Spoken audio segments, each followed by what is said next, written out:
to share with you a little bit more about Outreach Grid and actually show you how user intuitive it is. We've had so many conversations in the last couple of months about how hard it is to make HMIS do the things folks need it to do, especially when they're in the field. So I'm going to turn it over to Tiffany now. Thank you, Amy. Thank you so much. Hi, everyone. My name is Tiffany Pang. I'm the co-founder and CEO of Outreach Grid. I'm going to share my screen right now. Okay. Can everyone see my screen? Yep. Yes. Okay, perfect. Thank you all for taking the time to learn more about Outreach Grid. I know you guys just came out of another presentation, so thank you, thank you. So for our agenda today, we're going to go over what Outreach Grid is about, some of its features, and some examples of how we've solved our community's biggest challenges.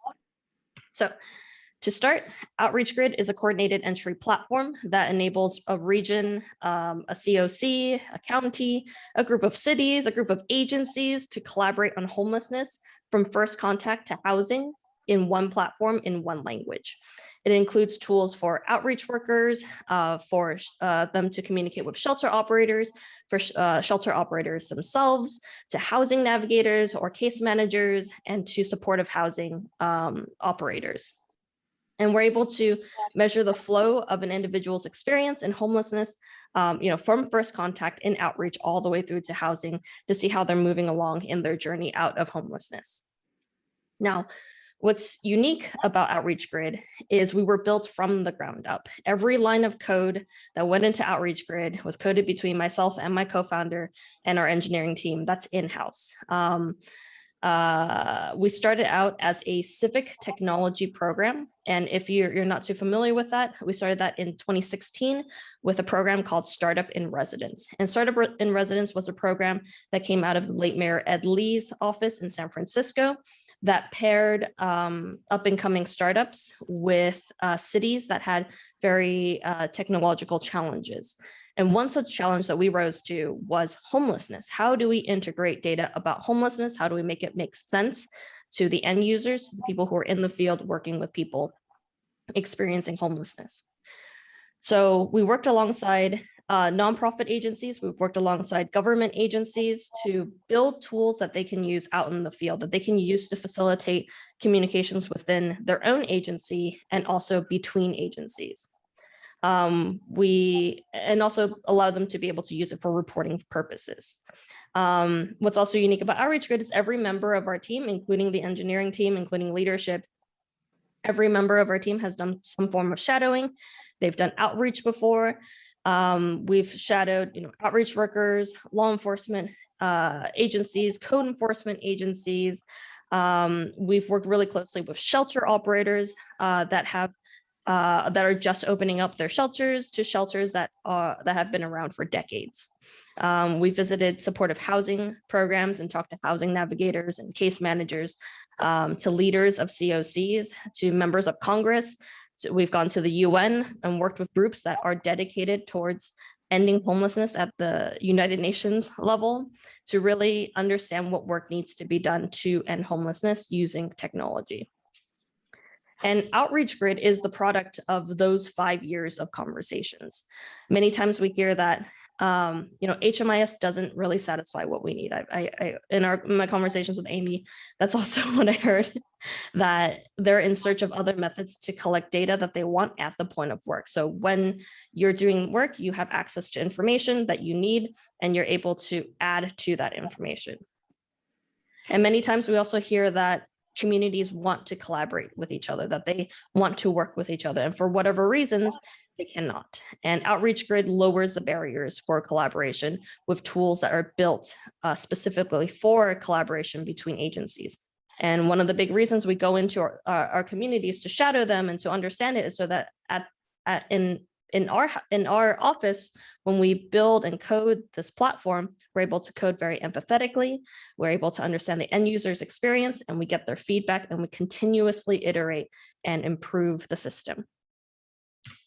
So to start, we have our encampment tools, and these are used specifically or primarily by outreach folks, so outreach specialists, public safety officers, code enforcement folks. This is available on mobile web and also on iOS. You simply use your phone's geolocation services, drop a pin on a map, and then the system actually helps you try to generate a name for the encampment based on landmarks that are close to the point that you've dropped it in, and you can enter in some information about that location. And once you've created an encampment, you have access to its status. You can update its status, whether it's active, inactive, or it's just completely gone. Excuse me.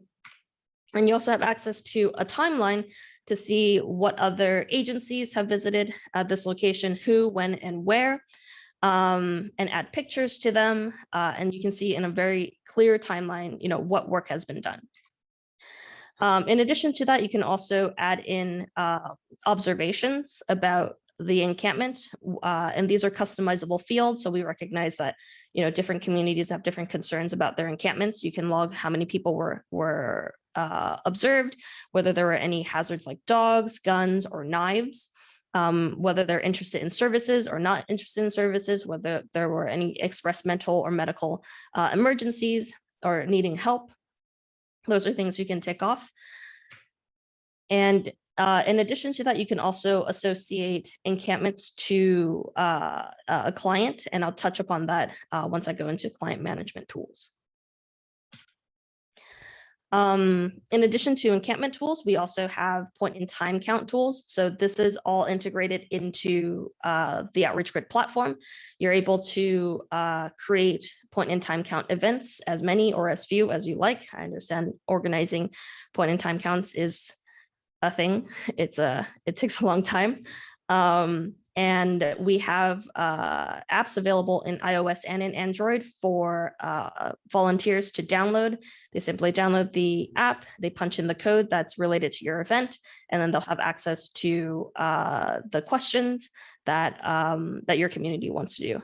So we have the normal template of questions that HUD provides, but if you have any additional questions that you want to add, those come at no extra cost. You can even add those questions yourselves through our platform.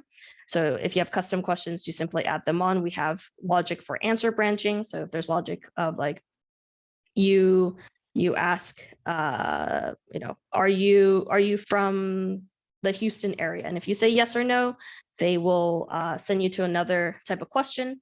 Those types of logic is handled in the system itself. And you can add those questions as you need them.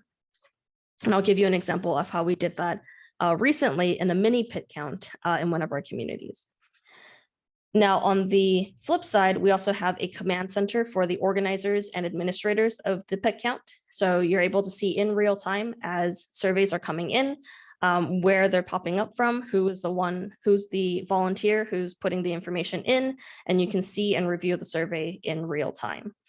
You're also able to assign participants or volunteers to specific teams so that they can see, the specific region that they care about and any hot spots that might be related to that region. Like this. So when they sign up, they're assigned to a certain team, pit team A, and then they're assigned this quadrant in the park. And those are the 3 hotspots that they should visit. And then they can go through the flow of creating the surveys. In addition to the tools that we've made for volunteers and for the organizers of the event, we also have volunteer training and promotional materials. So we have training videos on YouTube that you can send out to your volunteers to get trained up. It onboards them, teaching them how to download the app, how to punch in the code, how to go through the flow of the survey so that you can do your trainings remotely and you don't have to schedule 200, 300 folks in a room and have them do it all right then and there. We also have volunteer materials like posters and flyers and those kinds of things that are readily available for download. All right, let's make sure this video plays. All right, so in addition to point in time count tools, we also have client management tools, and this is used by specialists from across the spectrum, from outreach all the way through to housing. You might be familiar with this form. This is our Universal Identifier Elements form. This is the HUD intake form. You go through the form, and then at the end, you're able to, let me try playing this again. You're able to turn the phone around and show them the release of information waivers, and you can have multiple languages. So our app supports multiple languages. You can toggle between them for English and Spanish or whatever other versions of it that you might have. And then at the end of it, there's also a signature pad for them to sign in the tablet and in the phone itself. So your outreach workers or your case managers, they can do their intake very simply by turning their tablet and their phone around. And just like with encampments, once you have created a client, you have access to their client profile, either both their public profile and their private profile. Now, in their public profile, you're able to see a timeline of things that were done publicly for this client. So someone encountered them at a certain location, a resident shelter intake form was created for them, project enrollment stuff was done for them. And private profile includes information that's exclusive only to people inside of your agency, and public is information that is shared with all agencies in the network. And these are per agency. You can also toggle who sees what kind of information, and that is up to the agreement that your continuum of care or the network of agencies that you're working with would agree to. In addition to the standard HUD assessments that they ask folks to do, like the HUD financials and the demographic information, we also have custom client assessments that would be specific to your community. And one such type of assessment is the shelter preference form. And this also ties into a feature I'll touch upon called Shelter Bed Reservation and Management Tool. So the shelter preference form allows you to punch in on behalf of a client the type of bed that they would like, whether they're coming in with a pet, whether they are requiring ADA assistance, whether they are requiring a top bunk or a bottom bunk, a couple's bed, singles bed, whatever it is. Do you mind if your bed is next to a wall? So those kind of questions you can put into Outreach Grid, and based on logic that either we help you compose or you tell us to compose, they'll automatically generate a tag on the client's profile to say, this is a person who prefers a bottom bunk, and also based on previous assessments done, this person is also a veteran. So these characteristics about a client is easily shown on a client's profile, and they're also automatically generated as assessments are filled out. So you don't have to think like, did they fill out the assessment here? I should think of him as a bottom bunk person here. As I mentioned earlier, you can also associate a client to a specific location. So if you're meeting them at a Starbucks, you can record an encounter that you had with a client, or you can associate them to an encampment that you visited. And at each location, at each encounter, you're also able to note the type of resources that were dispensed to them. So if you gave them a bus pass, if you gave them a hygiene kit, a bottle of water, whatever resource that you want to note that you had given to the individual, you can note them here, so that you can in the future run reports about, this person had 7 bus passes in the past month. And you can sort of see at a network level how much resources was given to an individual. All right, now I'll move into shelter bed management and reservation system.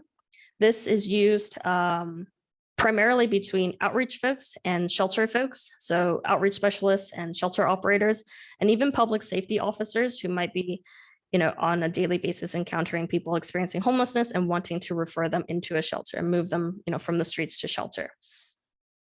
So how it works is the requester, usually an outreach specialist or a public safety officer, fills out the shelter preference form to assess the client's needs. So, do you want top bunk, bottom bunk? Are you coming in with a pet? And then they have access to their reservable inventories. So reservable inventories is the inventories of beds that are made available to them to request against. And I'll give you an example of why this logic is particularly important. Certain agencies pay into a shelter for X amount of beds, and they want those X amount of beds to be just theirs. And so in Outreach Grid, that allows for that logic to be had. This is based on feedback and our outreaches and our shadowing shelter operators. This is how we glean this information, that there are certain inventories that should be seen by agency X, but not agency Y. So once you're in your reservable inventories, you can see the availabilities of the different types of beds and the different types of beds that are available in that shelter.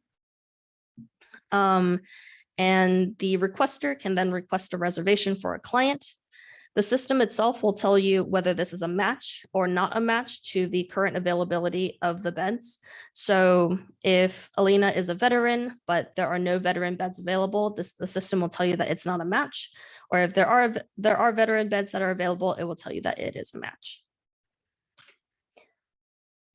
And once the request is submitted, it goes to the shelter operator, who then receives the request. They get a notification by phone, by email, and also in the platform itself, letting them know that a new request has come in.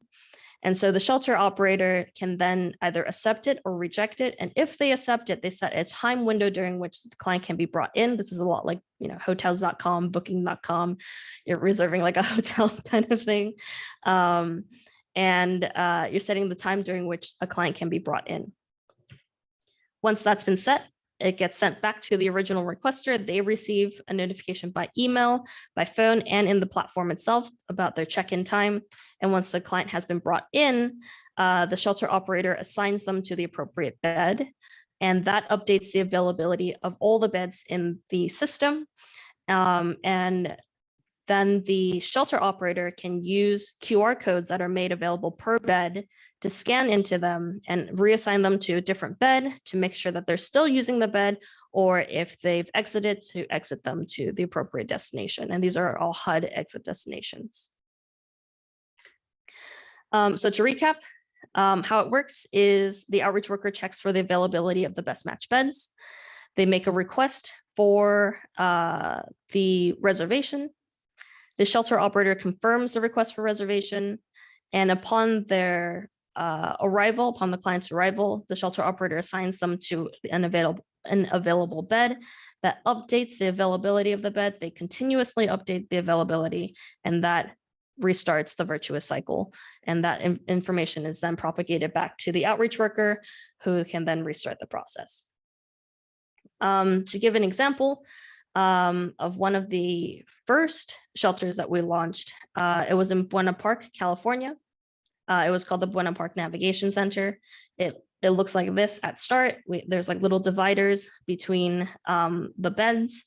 It was completely brand new. The beds were literally still in the bags. And on each corner of the dividers, there was a little QR code that we went in and like stamped out on each bed, so that shelter operators can scan that QR code, quickly pull up the page for that bed and for that individual, and update the availability of the bed. Just to give a little context about this particular feature, as a result of rolling out this feature, we've saved communities hundreds of hours of work. And we'll touch upon this in our case studies in our at the last bit of our presentation.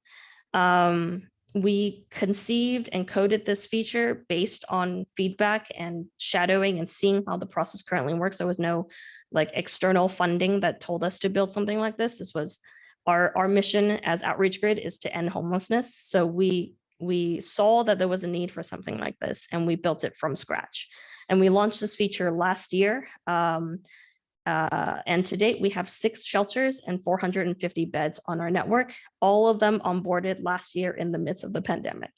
So I think that was pretty cool experience to go through, helping these navigation centers come on board and digitize their reservation process.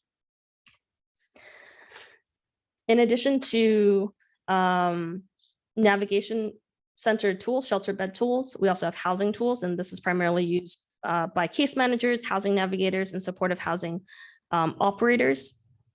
You're able to list properties that you found on either Zillow or Redfin or Craigslist, indicate what programs they accept, and we're able to list that they have X number of bedrooms, X number of bathrooms, and list these properties out so that you can see the different properties that are available. We also have a portal for property managers to log in and list their own properties and add pictures to them when they're available, what vouchers they accept, if there's any particular ones that they work with. And they're able to manage their open applications in the platform itself. So they're able to set up applications for housing navigators to submit on behalf of different households. All right.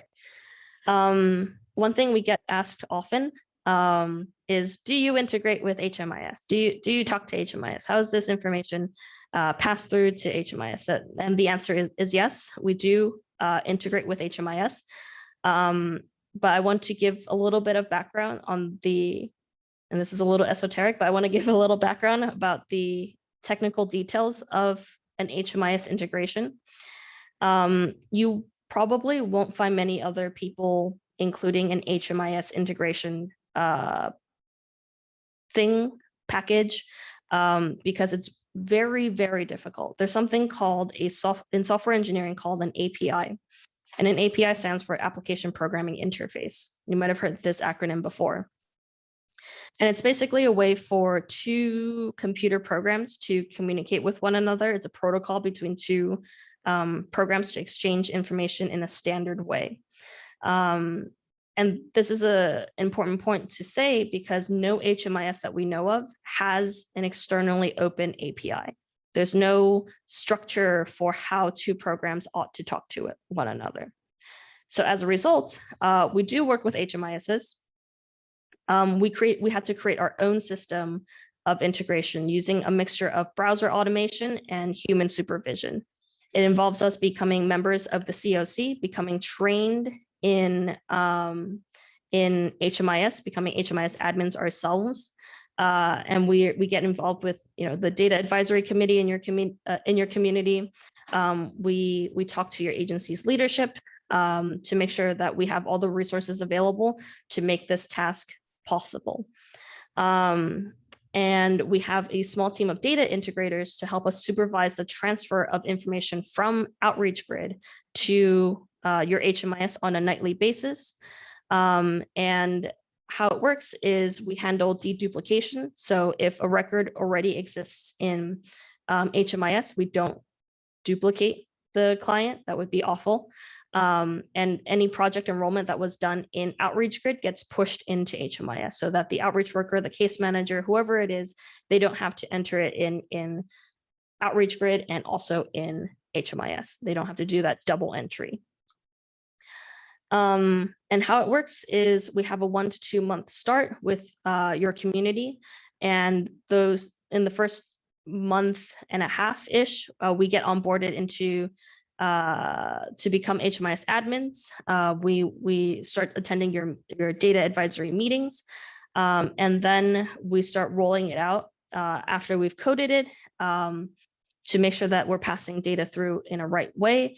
That we're doing the right data quality checks with your community, and we really sit with you, on a daily or on a weekly basis or on a monthly basis, however often your data folks meet, to make sure that we're doing it right. We want to make sure that the data is passed through correctly. So this is a 3 to 6 month rollout period.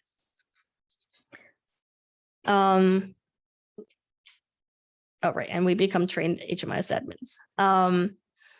In addition to HMIS integration, we also have tools to engage with contributors and applicants.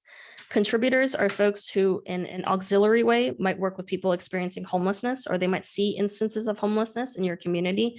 They can create an incident on Outreach Grid as a contributor, and that gets pushed through into the Outreach Grid network for either a case manager to respond to or an outreach worker to respond to.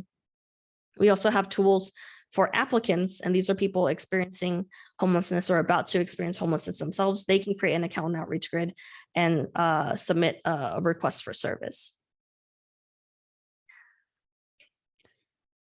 So now I'll talk about some of the case studies that we've had with our communities, how we've helped our communities tackle fairly big challenges. So one such challenge, and I touched upon this earlier, is quantifying shelter reservation times. How quickly are we pushing folks through from outreach, from a street homelessness situation to a sheltered homelessness situation? How quickly are we pushing that through? So when we first started this project, there was no way to quantify this number. How the process worked was an outreach worker would encounter someone experiencing homelessness. They would ask them, do you want to go into a shelter? And then they would have to call in to a shelter. And then there were three outcomes of that. They either get them on the phone, which is great, or, and these are the other two that lead to infinite time. One is there's no one at the other end to pick up, or because they're just so swamped and super busy, or they have no beds available. And so that loop was it went back to the outreach worker, and then the outreach worker had to call another shelter, and then this terrible loop continues, and it just continues. So there's no way of quantifying just how long it took for someone to get a shelter reservation and get an individual through. Now, when we first implemented, when we first coded the feature and we deployed it and we launched it and trained folks on it, the first time that we did it, it came out to be 45 minutes. It took 45 minutes for an outreach worker, a public safety officer, to get a confirmation for their request, for a bed. After some additional training, after some additional courtesy calls, some tweaks to the platform, and this is based on feedback that we received from our communities, and I hope this shows that we continuously improve the platform. We improved it, and then after the course of 4 weeks, we got it down to less than 10 minutes. In less than 10 minutes, an outreach worker, a public safety officer, was able to secure a bed to make good on the promise to the individual who was finally ready to go into a shelter and get them into a shelter. 10 minutes. I thought that was pretty fun. Secondly, we're able to make pit counts safer. So at one of the largest pit count events that we helped with, that Outreach Grid helped with, was they had 600 volunteers. 600 volunteers came together, and it was crazy. The jurisdiction was divided into like 40 different teams and 40 different parts. And one of the challenges that we had was, how do we make sure that for the places that had maybe some hazards or some dangers, that we were making sure that a public safety officer was accompanying that team. And so with really fast queries, we were, because we have hotspots per jurisdiction, we're able to see the different comments about the hotspots. And we were able to identify which jurisdictions and which teams we had to make sure that we were allocating a public safety officer to. And with this particular pit count, we were pulling in information from outreach teams, from encampment information that was already in Outreach Grid, and information that we stored from there, pulling them into the hotspot data for the pit count. So we were able to quickly identify, which one had hazards, which one had, points of interest that maybe we need a public safety officer for, and make sure that a public safety officer was accompanying that team. And as a result, no incidences, which is great. 600 people came back safely, returned with their stuff, and we were able to make it safer. We were able to make sure that they were going out with the right people. Thirdly, and this is more recent, in the city of San Antonio, they were trying to address emerging large encampments. So in the city itself, there were these large encampments that were popping up. in the course of days. And this is happening in days. That's a scale of the problem. 20 to 30 people moving into these encampments. It's getting bigger and bigger. The tents are getting bigger. It's pushing into like neighborhood territory. They needed to address this issue quickly. And they needed to mobilize their like new staff quickly and be able to train them quickly on how to do these surveys and go out into the encampments to figure out who is in these encampments so that they can figure out the appropriate services to push them towards. So they conducted a mini pit count. On the Tuesday, we received notification about this.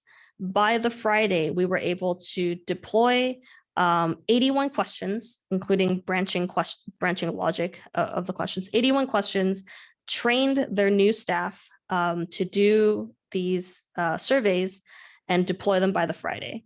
And by Friday, they did their surveys, they collected the data, and then a week later, we produced the full report. And we cleaned it up and presented it to their group of data folks in the matter of 3 days. So that's sort of how quickly we're able to change pit count surveys. We were up until the evening of the count. We were changing the questions. There were new questions that were being added, different parties wanting to add in different questions. It ended up being a fairly long questionnaire, but we were able to add in new additions up until like the final minute. And lastly, our last case study is that we eliminate double entry and double work. So as I mentioned earlier, Outreach Grid is able to push information from Outreach Grid into your HMIS. And so that eliminates double entry of information. But in this particular instance, an outreach worker was able to get information about a client, do the project enrollment, the HUD assessments in Outreach Grid. And then that evening during the nightly integrations, that information was pushed through into HMIS. And that morning, it just so happened that the case manager of this person was looking for him. And because there was this new entry that popped up, the case manager and the outreach worker were able to connect and talk about this client, ask, what resources did you give to him? Did you give him a bus pass? Did you give him this? Did you give him that? And sync on the work that was already done about this person, eliminating any risk of double work that could have been done for this client. And so that's